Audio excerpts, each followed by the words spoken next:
This is the 10th lecture in the series, How We Got Our Bible.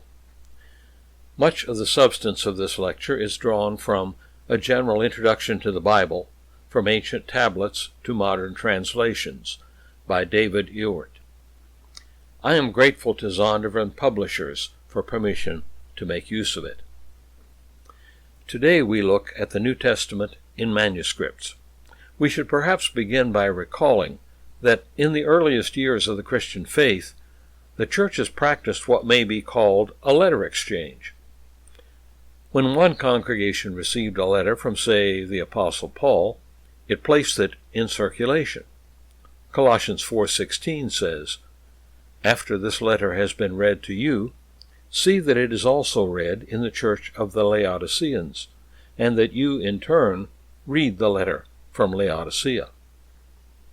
We see further evidence of this practice in Clement of Rome's letter to the Corinthians.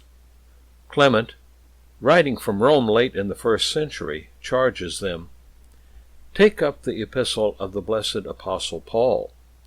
What did he write to you at the time when the gospel first began to be preached? Truly, under the inspiration of the Spirit, he wrote to you concerning himself and Cephas and Apollos, because even then parties had been formed among you." That's his epistle to the Corinthians 47. The detail to note here is that Clement was in Rome, but he obviously knew Paul's letter, 1 Corinthians. He had a copy. No doubt other churches did as well. The exchange was working. But what form did these writings take? At first they would have been on scrolls, made generally from papyrus, the paper of the day. When a document was intended for long-term use, the writer might choose parchment, which is specially treated animal skin. Sheep were the most common source for it, and the most prized form, called vellum, was made from the youngest lambs. The scroll had some disadvantages, in that it was rather awkward to handle. Moving quickly from an early part of a book to near the end was an exercise in dexterity that few could enjoy, and practical considerations limited the length of a scroll. A book the size of Isaiah was about the maximum that scrolls could accommodate. Then, in about the 2nd century A.D., a new type of book appeared. Perhaps it was the Christians' need for convenient reference that prompted the change to the codex or book form. These would normally be made of parchment or vellum, and users quickly saw their advantages over the scroll format. One could quickly and easily access any part of the book, just as we've been doing ever since. And length was no problem. The book just got a bit thicker. If we had opportunity to examine some biblical manuscripts, we would find that they display two distinct writing styles. Uncial writing, using all capital letters and with no spaces between words, is what we find in our earliest manuscripts, from 3rd through the 6th century. Then we find a change to so-called minuscule writing, lowercase letters and with word divisions. This style appears in the 7th century and continues through the 15th, right to the development of printing. Parchment was labor-intensive to prepare, and therefore expensive, and throughout the Middle Ages the manuscripts were prepared and maintained by monks who had limited means. So when the bishop was preparing a new sermon, and no new blank codex was available, they would have to make do. This they did by taking an existing book and scrubbing the ink off the pages to make room for that sermon. The result was what scholars call a palimpsest. The term literally means something rubbed smooth again, that is, prepared for new writing. Since the scrubbing process normally left traces, though, it was often possible to decipher the original text. More than one scholar, it is said, wore out his eyesight from years of such strain. We have about 250 uncial manuscripts, and about a fifth of them, 52, are palimpsests. That is, that was true until recently. Then, a high-tech project to photograph manuscripts multiple times under light of different frequencies made more of these available. There were found at the monastery of St. Catherine on the slopes of Mount Sinai some 74 previously unstudied manuscripts. They are currently being examined in this way, some 6,800 pages. The researchers have found one that contains 4 levels of text: Arabic of the 10th century, Latin from the 8th, under that, more Latin from the 7th, and finally Greek. One researcher likes to call it a Sinai sandwich. What do we find when we actually examine one of these manuscripts? Well, space is at a premium, so we see abbreviations where feasible. Commonly, we see iota sigma for Jesus and chi sigma for Christos. First and last letters make the words recognizable. Then there are various kinds of helps that the scribes have inserted. If there was no title on a work, they'll provide one. Many books have prologues composed by a scribe or by his bishop, and rare or obscure words or difficult passages may be accompanied by a gloss in the margin. It's especially nice when we find that a scribe has inserted a personal comment. After hours of work on a book, the temptation must have been very great to append a statement of some kind. Here's one: "The end of the book. Thanks be to God." And another with philosophical overtones: "Writing bows one's back, thrusts the ribs into one's stomach, and fosters a general debility of the body." Somebody wanted the next generation to know at what cost that book had been passed down to them. Well, we often hear that our knowledge of the New Testament is unreliable because our manuscripts are only copies of copies and very few in number. So how can we trust that what we now have fairly preserves what the original authors wrote? Whenever we hear that argument, it will help to compare our biblical holdings with the manuscript evidence for other works of antiquity. Here are some examples. In the 5th century BC, the Greek writer Thucydides, sometimes called the first scientific historian, set down his history of the Peloponnesian War, the great war between Athens and Sparta. We have 8 manuscripts of his work, and the oldest comes from about 900 A.D. The Roman historian Tacitus, who died about 115 A.D., left us his Annals of Rome. We have 2 manuscripts of his work, with neither being older than the 9th century A.D. Then there is Aeschylus, the Greek tragic poet of the 5th century B.C. His plays are still studied in universities today and still performed.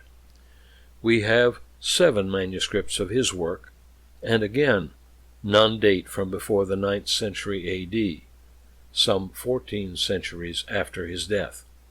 And in fact, for the first half of his famous Agamemnon, we have just 1 copy. And yet, no scholar, to my knowledge, doubts that we have what the playwright wrote. Whether we are thinking of Thucydides' history, or Tacitus's Annals, or Aeschylus' tragedies, all of which I taught over the years, there are no serious scholars who deny the authenticity or the substantial accuracy of our printed editions of their works. Then if we turn to the evidence for the New Testament, we enter a different world. we have well over 5,000 manuscripts of the New Testament. All are part of it, and some 8,000 of the 4th century Latin translation by Jerome, the so-called Vulgate. And besides this, there are papyrus fragments of various New Testament books dating back to the 2nd century, and some would say even earlier. It is a mountain of manuscript evidence, to which the other works of Greek or Latin antiquity cannot begin to compare. Professor Fenton John Anthony Hort, famous for the Westcott and Hort Greek text of the New Testament, done in 1881, offered his judgment on this topic. He stated that the amount of the New Testament text which is subject to any real uncertainty, quote, can hardly form more than 1,000th part of the entire text. From Introduction to the New Testament in the Original Greek, page 2. This was the situation some 140 years ago. Now, with the discovery of even more manuscripts, and with the benefit of better knowledge of the language, better tools, and well over a century of further study, our confidence in the text is far greater than that. Details like the spelling of some proper names remain unsettled, but any reasonable observer can dismiss claims that our text is unreliable. It is reassuring also to see how the specialists who work with the manuscripts have allowed us to look over their shoulders and see just what their evidence is like. When they publish a critical edition of the Greek text, they show us on what their judgments are based. For anyone who's curious, here is a sort of cheat sheet for reading those texts. The system dates from the 18th century, when systematic scholarly study of the manuscripts began. Uncials are labeled with a Greek or Latin letter, A, B, so forth. And minuscules get Arabic numerals, 1, 2, 3, and so forth. The papyri are all designated with the letter P, and then superscripted with a number, P1, P2. And there are also lectionaries, dating from the age of manuscripts, collections of New Testament passages arranged for public reading in the service. They are labeled L1, L2, L3, and so forth. Here's a typical page from an edition of the New Testament in Greek. First, there's a list of uncial manuscripts, beginning with Aleph 01, the only manuscript given a Hebrew letter. It's regularly called Sinaiticus, dates from the 4th century, and is housed in London. Then there's C04, Ephraimi, of the 5th century, kept in Paris. The content of each manuscript is coded on the page, with E indicating it contains the Gospels, A, Acts and/or the Catholic epistles, P, epistles of Paul, and R, Revelation. The papyri are labeled similarly. Here's P66, the Bodmer Papyrus II, from about AD 200. It contains the Gospels, and you can find it in Geneva. We can take a few moments to see some of the more famous manuscripts. Here is Sinaiticus, which was found by Constantine Tischendorf in the monastery of St. Catherine in 1859. It contains most of the Old Testament, all of the New Testament, and also the Epistle of Barnabas and the Shepherd of Hermas, and it is dated to somewhere near the mid-4th century. When Tischendorf first saw it, a monk was actually burning some of the pages to keep warm. It took 3 visits to the monastery for Tischendorf to finally acquire the manuscript. That was when he showed up as personal representative of the Tsar of Russia, who of course was also considered head of the Russian Orthodox Church, and promised to make the manuscript a gift to the Tsar. The Codex stayed in Russia until, with the Communist Revolution in 1917, the new rulers needed money and sold most of it to the British. Here's A02, Alexandrinus. It was given to King James in 1627, just a few years after he had sponsored the famous King James translation of 1611. It was a gift of the Patriarch of Constantinople. It contains all of the Old and New Testaments, plus 1st and 2nd Clement, and belongs to the 5th century. Then there is Vaticanus, or B03. As the name implies, it resides in the Vatican Library. It's been there since at least 1475, but it's uncertain how or when they came to have it. Eventually, Tischendorf got permission to publish a study of it.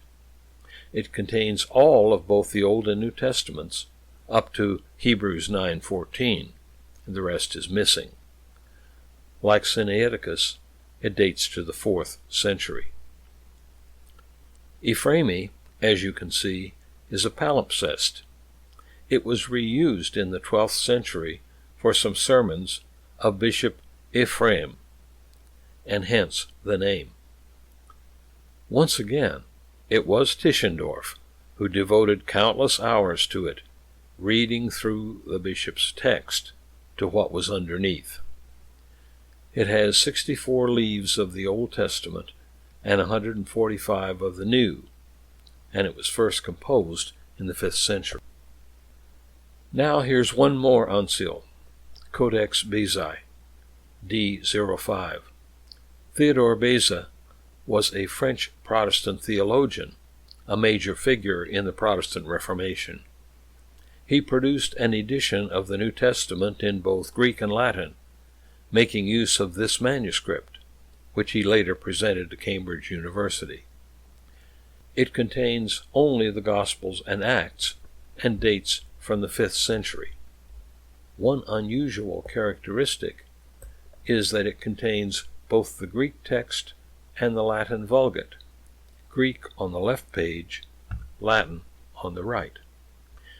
You will recall that manuscripts were written in uncial characters through the 6th century, and then, beginning in the 7th, minuscules began to appear, a style that continued right down to the invention of printing.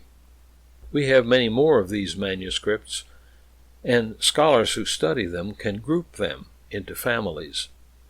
For example, what they call Family 13 is distinctive because, although it includes the account of the woman taken in adultery, it locates it not in John's Gospel, but after Luke 21:28 instead. Now we would naturally think that the oldest manuscripts are the best, and we'd be inclined to ignore the later ones. But not necessarily. It's a little more complicated than that. A later manuscript may in fact have been copied from a very early one, possibly even earlier than any of the oldest ones that still survive. So all of the manuscripts, uncial and minuscule, get their share of scholarly attention. And so, of course, do the papyri. It's quite exciting to know that we have papyri from the 3rd and even 2nd centuries. But papyrus is fragile. None of our papyri are complete copies of even a single New Testament book. Take the Chester Beatty papyri, which date from around the middle of the 3rd century. They were discovered in 1931 in jars in a Coptic graveyard in Egypt. Those jars get the credit for preserving them as well as they were. P46 consists of some 86 pages from Paul's letters, and portions of all of those letters are represented, except for the pastoral letters, Timothy and Titus. P45, it seems, originally contained the Gospels and Acts, but of what must have once been some 220 pages, only 30 survive. Early, but fragmentary, as we said. Then there are the Bodmer papyri. This caption for a publication tells the basics. Private collector Martin Bodmer, pictured here with an ancient papyrus thought to be the oldest known copy, 175 to 225, of two biblical Gospels, owns one of the most extensive private libraries of ancient manuscripts. The papyrus has been sold at auction to a private buyer and delivered to the Vatican. Lecturers on this subject always mention P52, from the John Rylands collection of papyri. We see on it 3 verses from John 18, and scholars date the fragment between AD 117 and 138. When you think of John there in Asia Minor, writing his gospel, then circulating it in copies that are made by hand, and one of these making its way to Christians in Egypt, where it is used until it wears thin and is lost in the sand, you realize how close this fragment must have been to the time of John's original composition. And there is, in my judgment, an even older bit of evidence. Found in Cave 7 above the Dead Sea, and published among the Dead Sea Scrolls, these small scraps seem to belong to about AD 50, since the cave was sealed when the Romans came. An expert in papyri, Father O'Callaghan, identified 9 of these fragments from 6 New Testament books. Mark, 4 fragments. Acts, Romans, 1 Timothy, 2 Peter, James. 2 of them he judged to be certainly identifiable, from Mark and from 1 Timothy, and the others probable. If that identification is correct, we have before us portions of New Testament books that date from less than 20 years after Jesus' resurrection. Who would ever have believed it? When we review what we have, there is an absolute abundance of manuscripts, uncials, minuscules, and even papyri. Perhaps it was Paul who said it best when he spoke to the Areopagus in Athens, that unknown God, the one who is the real one.